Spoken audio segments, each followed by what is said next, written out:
నమస్తే శ్రీమాత్రే నమః శ్రీ గురుభ్యో నమః. జూన్ నెల 4వ తారీఖు 2025 బుధవారం నాటి పంచాంగం ప్రకారము శ్రీ విశ్వావసు నామ సంవత్సరం ఉత్తరాయణం గ్రీష్మ ఋతువు జ్యేష్ఠ మాసం శుక్లపక్షం. ఈరోజు సూర్యోదయ సమయము తెల్లవారుజామున 5:44 సూర్యాస్తమ సమయం సాయంత్రం 6:44.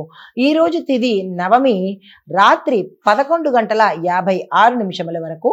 తదుపరి దశమి తిథి ప్రవేశము. ఈరోజు నక్షత్రం ఉత్తర ఫల్గుణి అనగా ఉత్తర నక్షత్రము తెల్లవారుజామున 3:31 వరకు. తదుపరి హస్త నక్షత్ర ప్రవేశము. ఈరోజు వర్జ్యం ఉదయం 8:57 నుండి 10:43 వరకు. తదుపరి దుర్ముహూర్త సమయము ఉదయం 11:48 నుంచి మధ్యాహ్నం 12:40 వరకు. యమగండ కాలము ఉదయం 7:22 నుంచి 8:59 వరకు.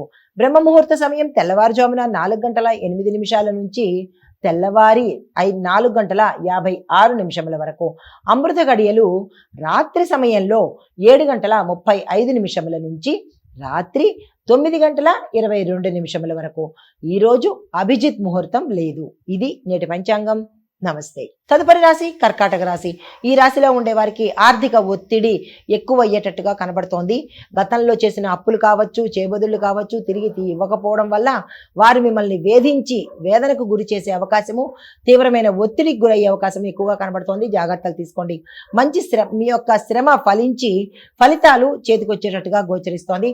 బంధువులతో సత్సంబంధాలు మెరుగవుతాయి. వాహన యోగం కూడా గోచరిస్తోంది. విద్యార్థులు సక్సెస్ చూసుకుంటారు. దీంతో పాటుగా ఉద్యోగస్తులకు స్థాన చలనాలు కూడా ఎక్కువగా గోచరిస్తున్నాయి. దానికి తగిన ఏర్పాట్లు చేసుకోండి. తదుపరి రాశి సింహరాశి. సింహరాశి వారికి మానసిక ఉల్లాసము, మానసిక స్థైర్యంతో ముందుకు వెళ్లే అవకాశం కనబడుతోంది. వ్యాపార ఉద్యోగాలలో అభివృద్ధి, లాభము గోచరిస్తున్నాయి. పెద్దల ఆశీర్వాదము మీకు పనిచేస్తుంది. సమయానికి ఆదుకునే అవకాశం కూడా కనబడుతోంది.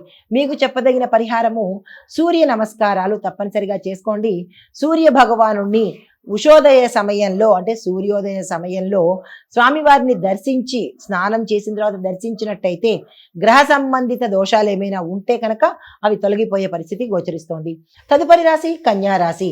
ఈ రాశిలో ఉండే వారికి తీర్పుల విషయంలో అప్రమత్తంగా ఉండాలి. అంటే న్యాయపరంగా తీర్పులు ఇచ్చేవాళ్ళు ఎవరైనా సరే జాగ్రత్తగా ఉండి తీర్పుని ఇచ్చే ప్రయత్నం తప్పనిసరిగా చేసుకోండి.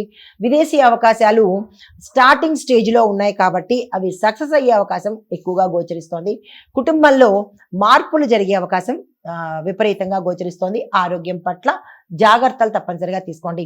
మీకు చెప్పదగిన పరిహారము దుర్గా సప్తశతి అనే స్తోత్ర పారాయణ మీ నోటితో మీరు తప్పకుండా పఠించే ప్రయత్నం చేసుకోండి.